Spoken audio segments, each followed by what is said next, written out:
Hello students, welcome to account class. हम dissolution of partnership form chapter कर रहे हैं। पिछले वीडियो में हम रियलाइजेशन अकाउंट क्या होता है, रियलाइजेशन अकाउंट कैसे बनाया जाता है, ये सीख चुके हैं। इस वीडियो में हम रियलाइजेशन अकाउंट से रिलेटेड जर्नल एंट्रीज कैसे बनाई जाती है सीखने की कोशिश करेंगे। इलुस्ट्रेशन नंबर 4 का रियलाइजेशन अकाउंट हम बना चुके हैं। तो यदि हमें रियलाइजेशन अकाउंट अच्छे से समझ में आ गया है तो जर्नल एंट्री पास करना हमारे लिए बहुत आसान हो जाता है। जैसे जैसे स्टेप वाइज हमने रियलाइजेशन अकाउंट को बनाया था, वैसे ही step wise step realisation account से रिलेटेड जर्नल एंट्रीज पास करना सीखेंगे। रियलाइजेशन अकाउंट में हम सबसे पहले बैलेंस शीट में से एसेट्स को ट्रांसफ़र करेंगे।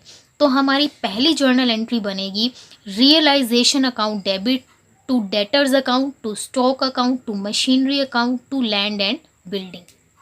तो इस तरह हम रियलाइजेशन अकाउंट में पहले स्टेप के अकॉर्डिंग पहली जर्नल एंट्री पास आउट कर लेंगे।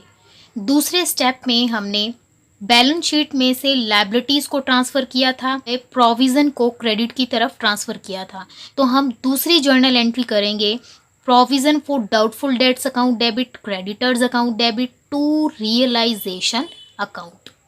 तो इसीलिए दूसरे स्टेप के अकॉर्डिंग हमारी दूसरी जर्नल एंट्री होगी provision for doubtful debts account debit, creditors account debit to realisation account.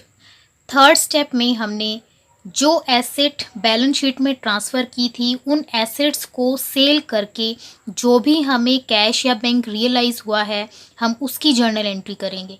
Assets बेचने से कैश आ रहा है तो इसीलिए जर्नल एंट्री हो जाएगी bank account debit to realisation account.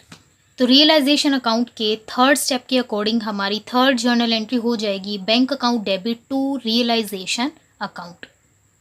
Journal entry pass करने के बाद हमें नीचे नरेशन ज़रूर लिखना है।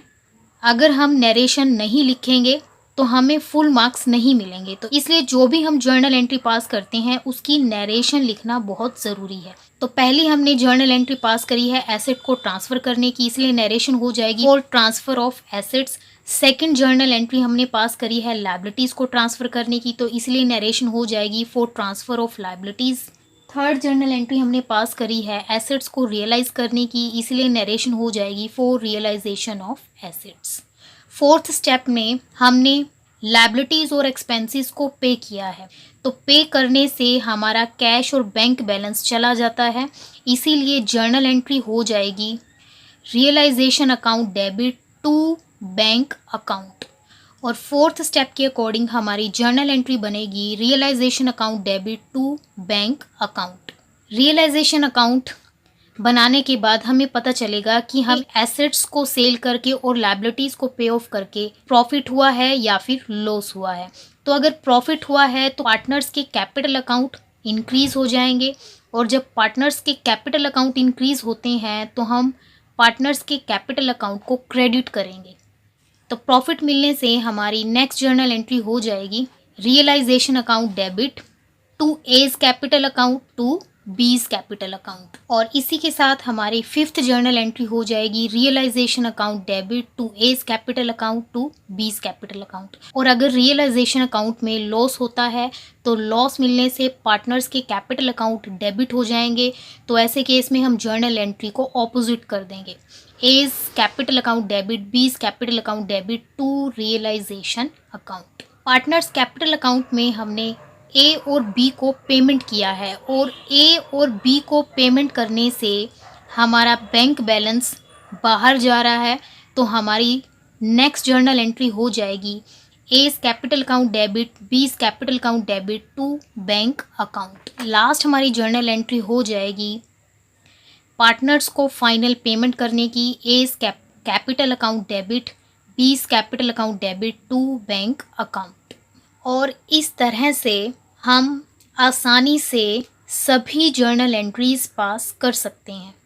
तो इलुस्ट्रेशन नंबर 4 में हम रियलाइजेशन अकाउंट कैसे बनाते हैं सीख चुके हैं। रियलाइजेशन अकाउंट की हेल्प से हम जर्नल एंट्री कैसे बनाएंगे वो भी सीख चुके हैं।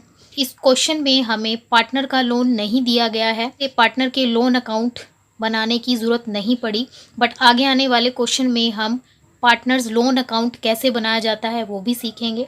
पार्टनर्स कैपिटल अकाउंट, कैश और बैंक अकाउंट कैसे बनाया जाता है वो भी हम सीख चुके हैं। इस तरह से अगर आप स्टेप बाय स्टेप क्वेश्चन को करने की कोशिश करेंगे तो आसानी से 10 से 12 मिनट के अंदर आपका 10 नंबर का क्वेश्चन तैयार हो जाएगा।